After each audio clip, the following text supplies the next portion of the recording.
Hello and welcome again to Reopening Hamilton County Schools, a video program where we share information with you on reopening our schools for parents, students, and also the community. With us today, we have Dr. Neely Parker, who is the Chief Schools Officer for Hamilton County Schools. So she takes everything academic and puts it together so that we make sure our children are learning at the maximum level and enjoying school at the same time, and our teachers are ready to go when the school year starts. So Dr. Parker, we want to talk about our opening of school and a special name that you have for that.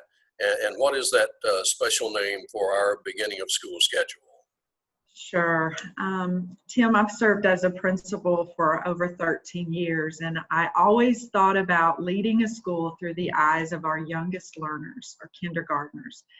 And I learned very early on that if you really want to have a great start, sometimes you have to go slow to pick up speed later on. And so today we are launching our Safe Start Equals a Great Start. And so we wanted to share with our families today how we plan on slow walking the safety plan to open school so that we can move forward with a great start for all of our families.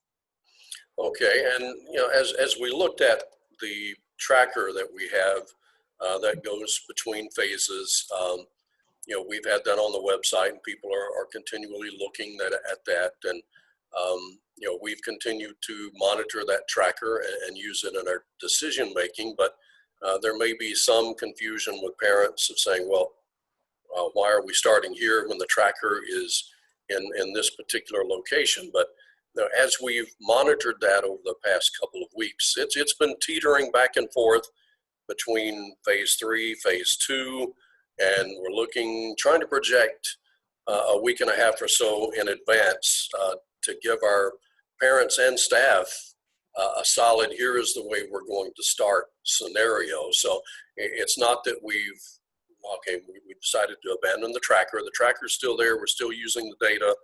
We're just trying to project and look ahead and do it a couple of weeks ahead so that our parents and our staff know how we're going to start and they can prepare for it. So give us the lowdown of exactly what that will look like and how long that will stay in place, and then where we're looking to go, I think, on August 31st, as we again begin to look at our numbers and see, okay, how do we progress through the rest of our school year as we start for the 2020-2021 school year, which is almost here. So that's a great question that I know has to be top of mind for so many of our teachers, our staff members, and our families. So we have done very diligent, thoughtful, intentional work around creating a reentry plan. And that reentry plan is established around data and a lot of moving parts. But I have to back up, and if I'm speaking realistically and thinking through the lens of what's best for kids first, what's best for families, and what's best for the operational work we have to do, that in a typical year is pretty big of an undertaking to close down. We've closed down everything, and then you have to reopen everything back up. And during that little short span of time, we welcome hundreds of new families into Hamilton County. We welcome well over 3,000, close to 4,000 brand new to school students in pre-K and kindergarten. We have some families who transition from private schools into public schools, and the system of how we operate is new to so many people, not to mention when we closed down last year, we were so far into the school year. We were 3/4 of the way finished. I have a son who is in Hamilton County Schools. I knew all of his teachers. I knew his routine. My goodness, I knew how the car line worked. And our school, even though we've been there for 4 years, they started a whole new car line process. And you may think that sounds really little, but it's a big deal operationally to welcome. Our largest school has almost 2,000 students. How do you get 2,000 people plus their parents, plus buses, plus walkers, plus car riders, plus bike riders onto one campus in 20 minutes to open the door so learning can start within 5, and you feed everybody and you get going? That's truth in advertising for what we do. And by March, we had all that down pat. Absolutely. Day one, Tim, we don't have all that down pat. So when we think about a safe start, and here's the other thing, we've never opened school in COVID-19 conditions where we are safe distancing, wearing masks, limiting numbers. And so we just felt like it was absolutely the safest response to start slow, welcome our families in with assurance and smaller numbers so that we don't have these masses of people. Like I said, our largest school may be close to 2,000 kids, plus their families, plus like all of that I just said, and work with our customers, but do so safely. Why would we not think about a slow walk so we can pick up speed a little bit later on and really get started in a great way to do it in a safe way? This was the best solution we could come up with. Now, we do want to make sure that everybody knows we're talking about those who selected the on-campus learning option, which is option 1. If you were a option 2 or option 3, HCS at home or virtual school, nothing will change for them. All of that will be done virtually at home. This is just talking about the start for those selecting the in-school option, which was option 1. Right. But if I may add to that statement, one thing we also want to do is, if it fits a family scenario for our families who chose at home, by design, we developed the HCS at home program so parents could stay directly connected to their zone school. And so as a parent, every family has a unique dynamic and circumstance as to why they chose HCS at home. But here's the great thing about Safe Start, Great Start, is as a family member, as a parent, I may have one person in my family that could touch the school, go work on registration, pick up a Chromebook, get any needed materials. So during this Safe Start, Great Start, this is an opportunity also for families in HCS at home to make connections in a safe way with our zone schools as well. The unique characteristics by design of HCS at home, so we could still keep a point of contact, if needed in person, with our families, to just have that touch point with a teacher, with a school, with supplies, with materials, with a device if needed.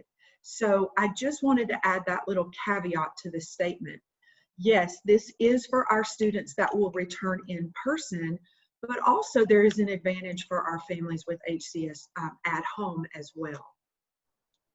Okay, yeah, very good. And you know, it certainly, I would think, helps our teachers who are working in both scenarios as we start this school year. Yes. And I want to be very clear.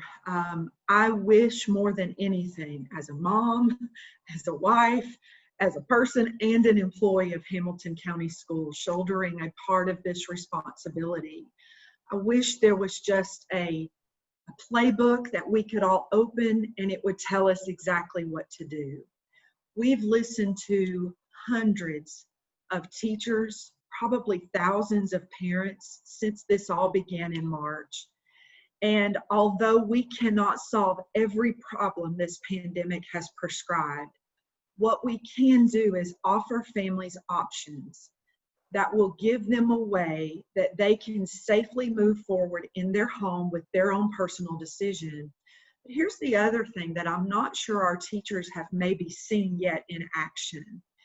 And by design, what has happened as a result of us offering 3 distinct options for families, in person, HCS at home, and HCS virtual, is it has lowered our number of students who will be physically accessing the school building.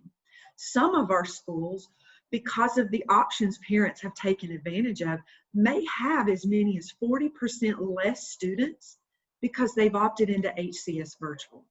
Now, that may not be the scenario for every school, but to our teachers and even our families, that HCS at home option has given us a way that we can consider smaller numbers within our buildings every day and smaller class sizes. It's only helped us in the long run as we look at all of the safe practices that are needed for us to support teachers, staff, and families. Okay, so let's talk about the first 3 days. We have a short week that starts us out. So what will those first 3 days look like for our Well, I'm kind of a visual person, so if I may, I wanted to share a little bit of information that would give people a visual of what you might expect on those first few days. Okay. So now I would like to introduce our Safe Start, Great Start schedule and what parents might expect as we move forward through the first 3 days of school and then the following next 2 weeks. So in order for us to have a Safe Start, Great Start, we will take our first 3 days scheduled on August 12th through August 14th, and we are going to group our students by Group A and Group B. So beginning on Wednesday, August 12th, we have designated August 12th as our Group A student day. So this would mean, first of all, each school will have some unique characteristics. So I always recommend that parents work with their home zone school. But in general, most schools are basing that Group A based on the last name, either A through L or A through M. And what we're trying to also do so we can keep families together to our best ability is determine this based on mom's last name or even a student's last name. And so as a parent, we began communicating, we asked our schools to begin communicating the week of August 3rd so families would know what to expect. So that's the direction for Group A. What if I'm a Group B? My name is Parker. My son has to start school. So as a mom, the first 3 days, students that have the last name in M or N through Z, they are designated as students that are Group B. Our students designated for Group B would attend on August 13th, that's a Thursday, and again, that would be based on their mother's last name or student's last name, but specifically, schools will let you know how that schedule will run for that specific school. So then what about Friday? What does that mean for Friday? And so what we're looking at Friday is a virtual check-in day for our students. And so on Friday, this is not a physical report day, so no students will physically report in person on that day, but all of our students will report in the way described or defined by their teacher virtually. So there'll be a virtual or a remote option for check-in on Friday the 14th. The other thing this will allow us to do on the 14th is to sort of test our systems. And also, if there are any new families, we can still continue to register and enroll new families. And so Friday gives us an opportunity to kind of reset and kind of catch up and get ready for the launch of the next week. And I do have some information that I would like to share about some special groups because, as I shared with you, our kindergarten families, maybe this is your very first experience with school. And again, I don't mean to talk like I'm talking to little children, but I actually used to teach kindergarten, so it's sort of in me. And so with that being said, I know how unique it is to start in a school building with 5-year-olds who've never been in school before. And trust me, if you've never worked with little children or you've never worked with a pre-K program, it can be a little scary for some. It's overwhelming.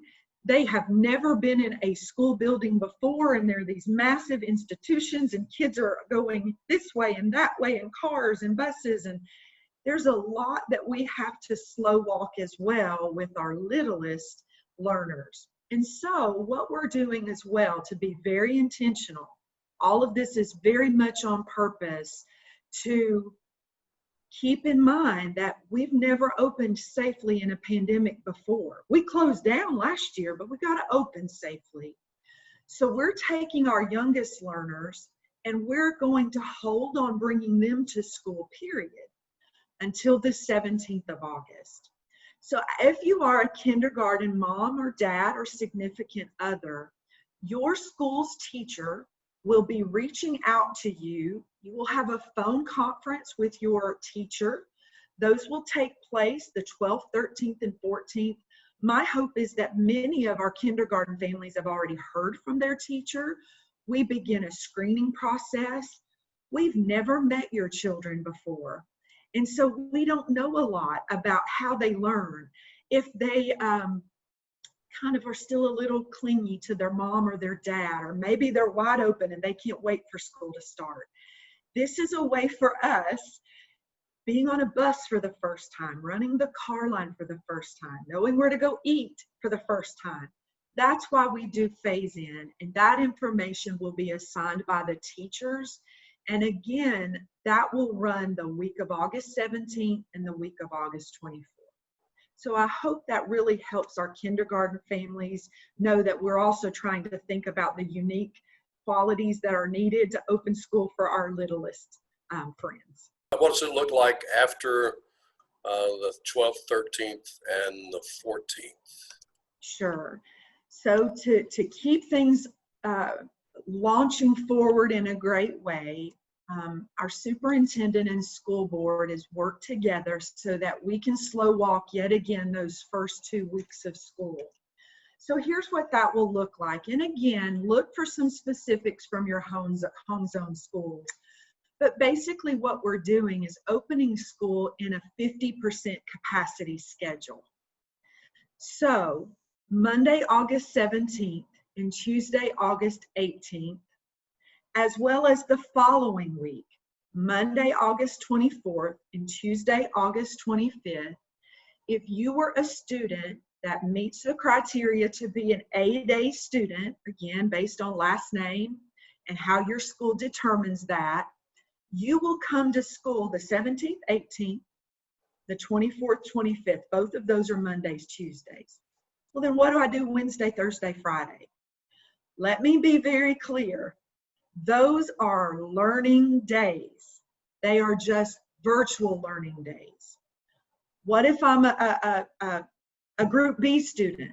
Still, Wednesday the 19th and Wednesday the 26th will be a virtual check-in day, but I want to be really clear about Wednesday. Students don't report physically, but they do report virtually. And there is one special exception to this rule that I want to be clear for our families with students who have specific support plans, such as an IEP or an ESL support plan. They are the students that will have an exception, and that exception is to be guided or directed based on the specific plan for that individual child. And that should be communicated by your case manager, or in other words, your special ed teacher, okay? So let me be really clear. As our superintendent says often, abundantly clear. This is not a day off, students of Hamilton County. It is a learning day. I want to reiterate that again because what is so different from how we close down to this time as we are opening, our state board, our state leadership gave us a lot of grace with attendance and whatnot as we close down. We're in a different season as we start school. This is a new year and new learning, and even attendance will be counted on these virtual days. So it's not a day off for anyone. It is a learning day, and we will make sure there are engaging activities planned on those days. Now to transition very quickly, what about those students that are B students within Group B? What will their schedule look like? On Thursday, August 20th and Friday, August 21st, as well as the next week, Thursday and Friday, the 27th and 28th, Group B will report those days. And that would mean for those students on Monday, Tuesday, Wednesday, all of their learning would be prescribed virtually. So those are not days off for that group. They would be learning, so whatever their teachers assign and leave them with on Friday, they would work on that Monday, Tuesday, Wednesday. If you do not have a Chromebook, on these days where we are starting slowly, your school will be working with you to issue Chromebooks. And then number two, if I may say this, I would like to ask all of our families and teachers, this is really hard to navigate because, like I said, everyone has had their own experience during this pandemic. There's a lot of unknown and uncertainty. But I do want to assure you that as we've moved forward, our leadership, our school level principals, our school level administrators are doing everything possible that they can for safety. And so one last request we have as a school system is to understand there may be unique requests this year that principals have never had to ask before. Like, for instance, limiting visitors because, again, exposure. Or they may have to stop you in the hall and say, oh, Mom, don't forget, put your mask on, or social distancing. All of us have had to do things or work in ways we've never had to work before. So as we launch this school year, I want to thank our families and thank you for this opportunity in advance for your understanding as we try to do everything we can to launch this Safe Start. Because everything we're asking is for the intentional purposes of a great start for our kids. Absolutely. Thanks a lot, Dr. Parker, for sharing Safe Start, Great Start with us as we look to begin the new school year in Hamilton County Schools. Thank you. Thank you for joining us for Reopening Hamilton County Schools, where we've shared more information with you about how schools will reopen on August the 12th. In the meantime, make sure you check our website every day to understand where we are on our phase tracker on how schools will open. You'll find that at the top of our homepage. Look for the phase that we're in currently. Click on that right at the top of the homepage, and you'll see the data tracker that allows you to look at exactly where we are with cases in the community and what phase that puts us in as a school district. We hope you join us again for Reopening Hamilton County Schools.